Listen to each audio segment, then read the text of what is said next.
So yan, good morning mga katraps, panibagong araw at panibagong vlog na naman tayo. At hintayin lang na si Tol Nariel. Dadalhin natin yung tangke saka yung soft drinks. Gawa nang merong konting salo-salo sa bukid. Sakay lang na sa kulong-kulong. Mas leteng.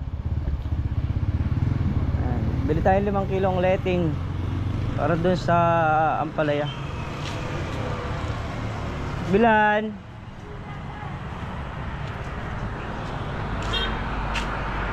Ayan. So ayan, inabot kami ng tanghali. Kakahintay ng mga magsasakyan sana.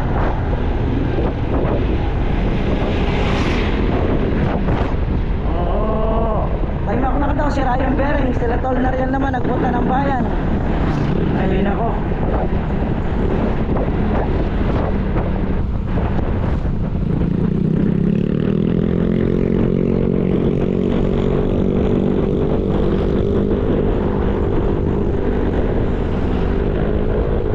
Kaya kumuha na lang ako ng tricycle na uupahan para ihatid yung mga gamit sa bukid.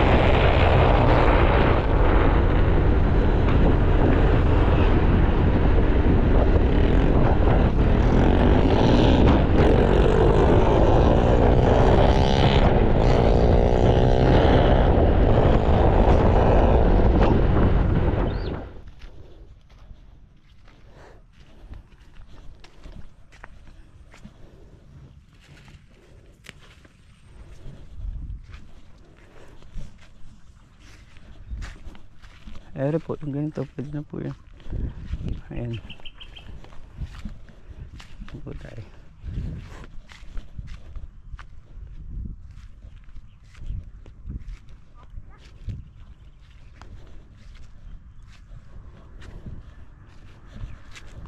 Yeah. Alim.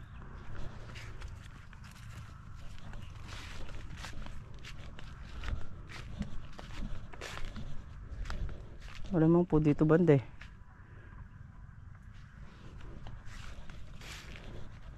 Ay, ere po. Diyan, marami. Yun o. Yung pundayos na yan.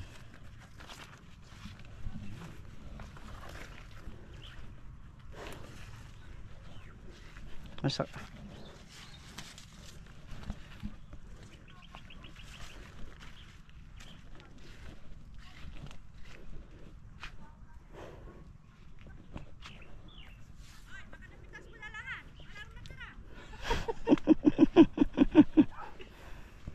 Nakakapito pa lang ako eh.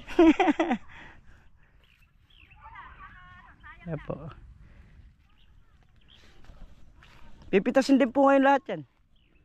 Pipitasin po lahat ngayon yan. Ito yung unang pitas ng sitaw mga katraps.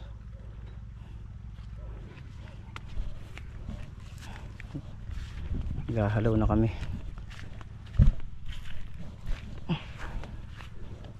Medyo matagal kasi yung binhi na to. Gawa nung ito yung Bulacan White. Kaya lang sa klase naman ng sitaw, medyo mataas ang presyo nito.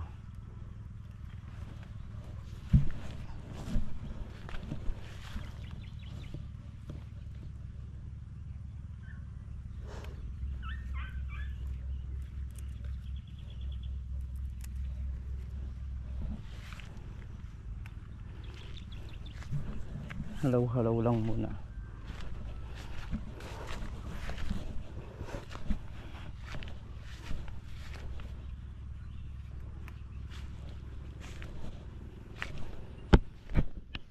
So yun, parehas lang din pala ng haba.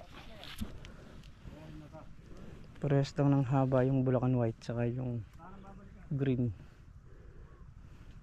Dito na sa kabila. Meron na bang bunga tong nahuli?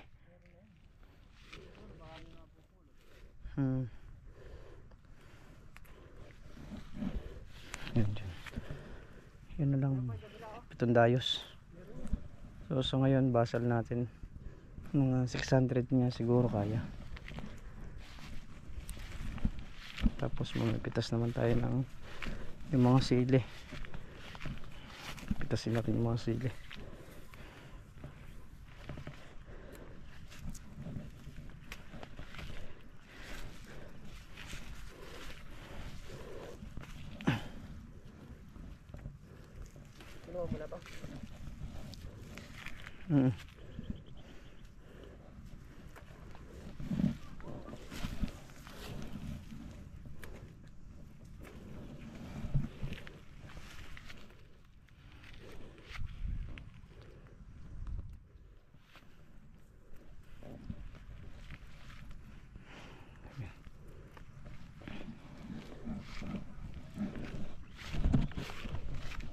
So ito, para malinawan na rin yung lahat, at ito huling sagot ko na sa vlog na to para matapos na. Unang una, nagpapasalamat ako syempre sa lahat ng suporta ninyo, sa lahat ng pagtitiwala ninyo sa akin. Ayan. Pangalawa, kung natatandaan ninyo, nung mag grass cutter ako sa Lucky Farm ng June, May pa lang yata yun. Nasa pagitan ng May at June na yan, yung halos magkakatapusan ng May. Kasi ang usapan namin noon June nagpapabunga kami. So suma total, kaya nag-start ako mag grass cutter doon ng May. Gawa nga nung sa pag-uusap namin na bandang June magpapabunga nga ng kalamansi.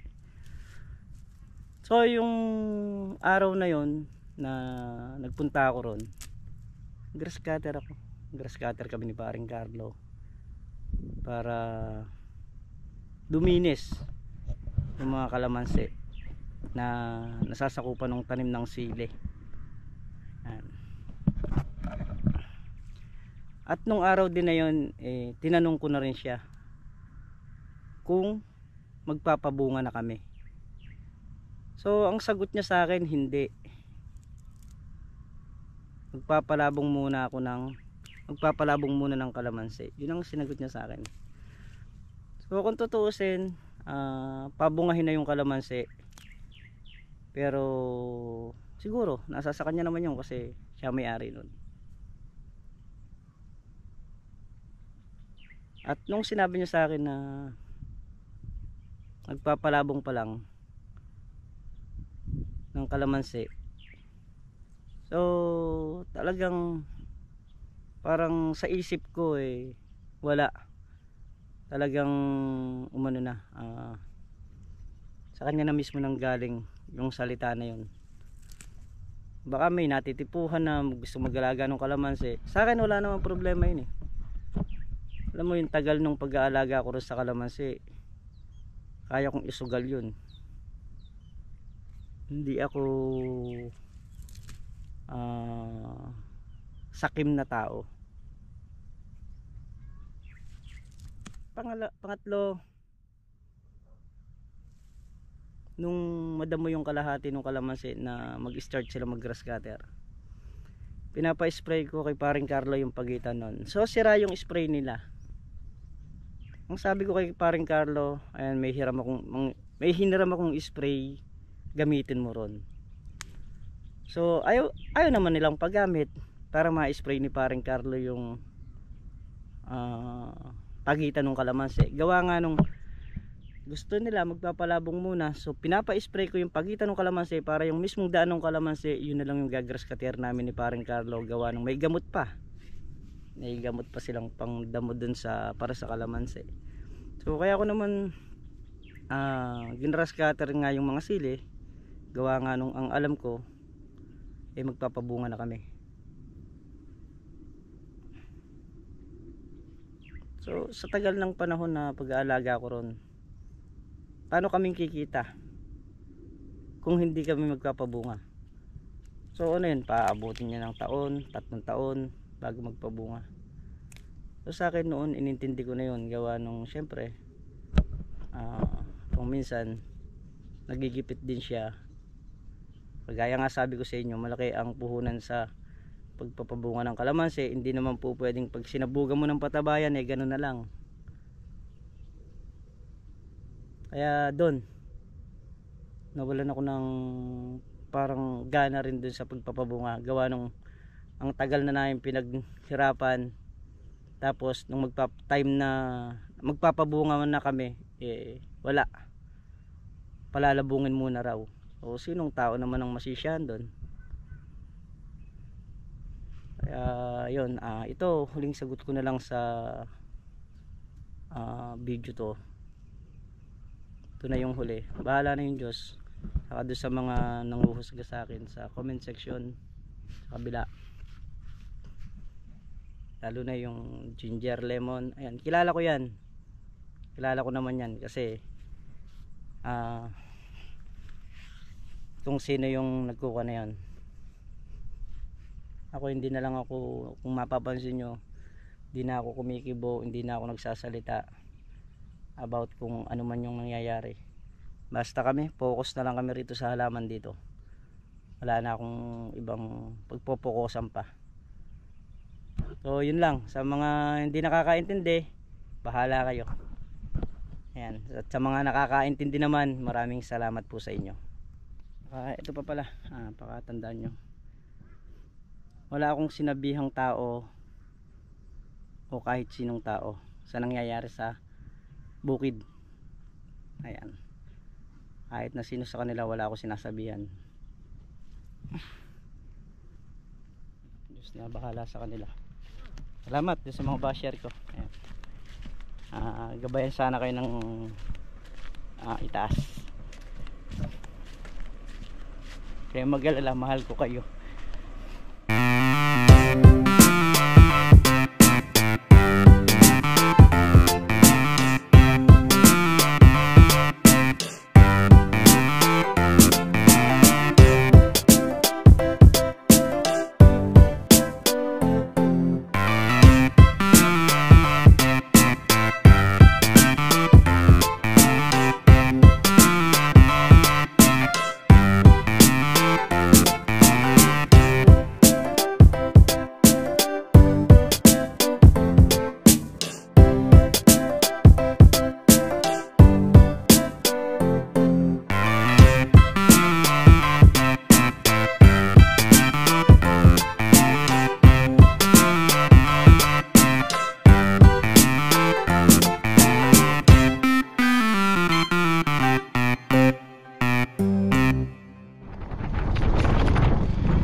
So ayun mga katrops, bali mag-update lang tayo dito sa sa Kawayan.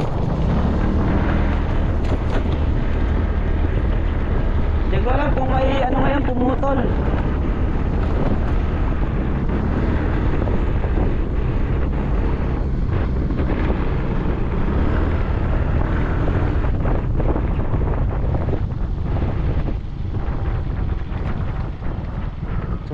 Ganun pa rin, kagaya pa rin nung hapon yung Kawayan. Alam, pumutol ngayon. Baka nagtinda ng binusa.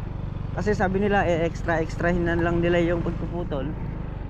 Gawa nga nung syempre hindi pa naman talaga ganong nag-aapura. Saka marami rin yung nakuha nila nung una. Bali konti na lang yung nakatira. Ilang puno na lang halos ito, mga 15 puno o hanggang 20 puno na lang. Yan na lang yung natira sa Kawayan. Let's go tayo rito. Balik na tayo sa kubo. Bali yung palang sitaw na napitas ngayon, umabot siya ng 1,000. Bali na 1,000 siya. Yung sili naman, so ibinabundle pa lang. Siguro mga 4 to 5 bundle yun. Yun yung harvest ngayong araw at umpisa ng harvest. Ayan, ngayong araw.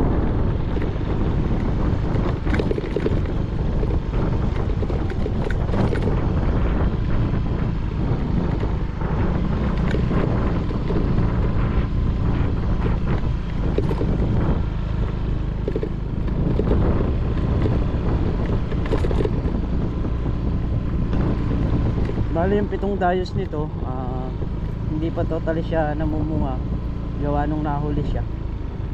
So 19 na dayos pa lang yung napitasan. Ano to bali 26 dayos lahat. So okay naman, marami siyang bulaklak. So maganda rin yung smooth green na punla dahil sunod-sunod yung bunga niya, saka nakalabas talaga. Ayan na sila makmak, ayan na yung mga kwan. May kainan kasi rito, may salo-salo, kaya ayan, dito tayo. So, bali, ayan, mababasala na yung timbangan na in order kay Tol Nariel. Ayan, galing tayo rin sa kawayan update natin yung kawayan kung meron bang pumuputol. So sa ngayon walang pumuputol. Sabi nga sa inyo, baka nagtinda o baka bukas, kasi kailangan din nilang maghanap buhay. Syempre hindi naman sila pwede pumukus doon dahil magkano nga lang naman yung pagkakapakyaw nun. So yun mga katrops, bale ito na yung gulay, nilabas na namin.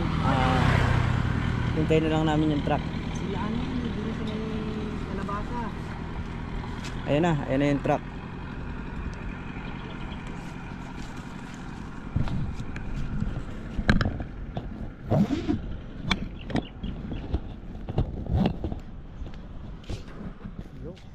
So yun, dito na tayo at kinasan na nga natin tong hose. Ay buhangin yung yung loob ng hose.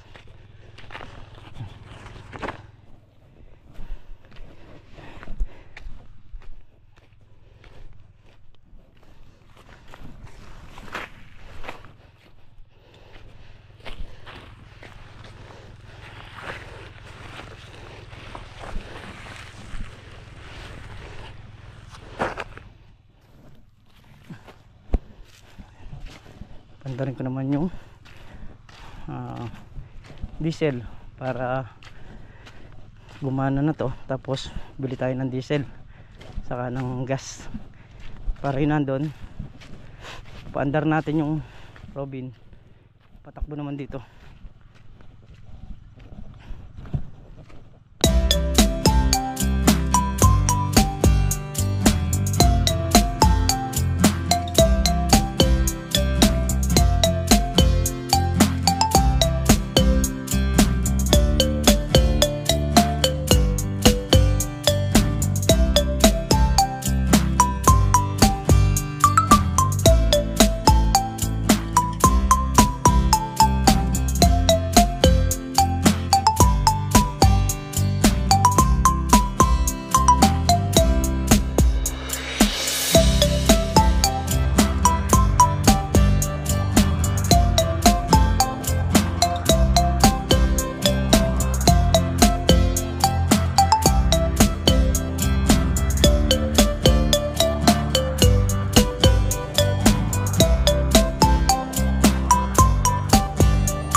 Traps, ayan yung tubig natin at ito yung tubig na yung halaman.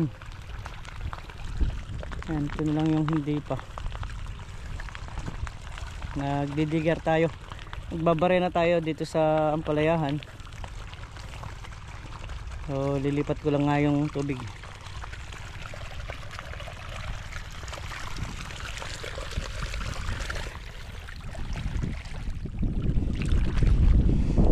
Diretso lang natin dito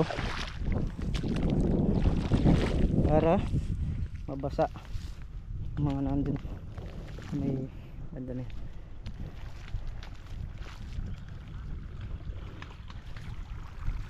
yun na rin yan ay yun, gawa natin mga bandaan.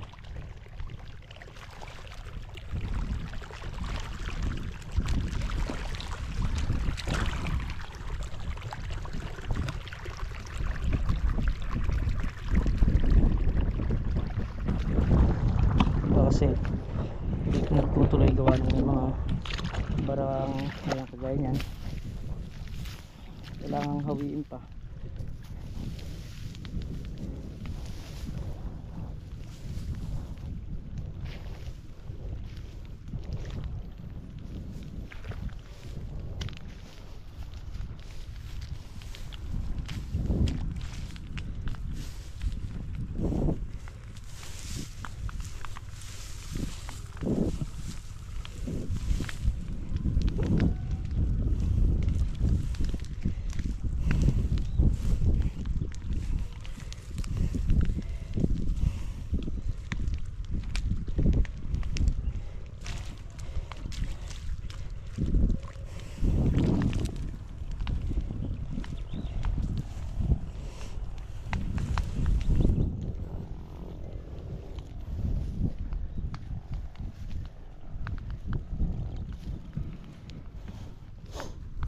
Dito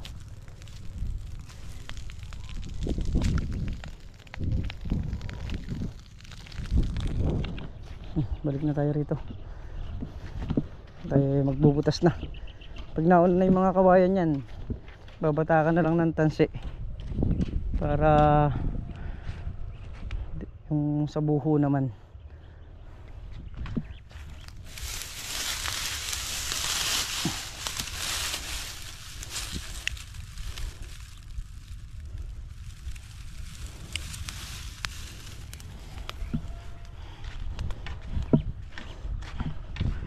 Masunog yung mga talahib dito sa gilid.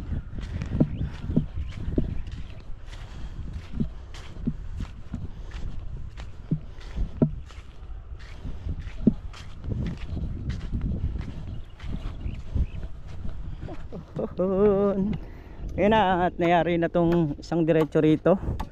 Bali ito na lang sa may harap, saka yung konti ron, yun na lang yung kulang sa kawayan. Gawa nung merong matigas na parte, merong malambot, merong kasing kaya nung barena na nag-iisa ka, meron namang kahit tatlo na kayo ayaw pa. Pero nakukuha naman sa ano, sa digger. Ayan. Mumukha lang ang balag. Ayan, ang poste na ikot na. Oo. Pagka nakatansi na yan, balag na talaga. Bukas pag nalagay siguro yon, yung mga buho, pwede nang ikalat pag naistikan. Tapos hiram tayong bareta na isa, kasi isa lang yung bareta rito. Kailangan pa natin ng isang bareta. So yun mga katrops, at dito na nga tayo sa bahay. At gusto ko lang sabihin sa inyo na bibigyan ko kayong clue kay Ginger Lemon. Isa siyang single mom. Hindi ko lang alam kung ilan yung anak niya. At isa rin siya sa nakikinabang sa nasasakupan niya. At isa rin siya sa tagapagbalita. Ayan. Kung ano yung nangyayari. Kaya kilala ko siya eh. So yun, dito na nga kami sa bahay. At lagi kong sinasabi sa sarili ko na hindi ako yuyuko, lalo na't alam kong wala akong kasalanan. So yun mga katrops, muli po maraming salamat po sa inyong lahat sa walang sawang suporta nyo, sa pagmamahal nyo sa channel namin. Ayan, ingat po kayo palagi saan man po kayo naroon. Bye bye po sa lahat.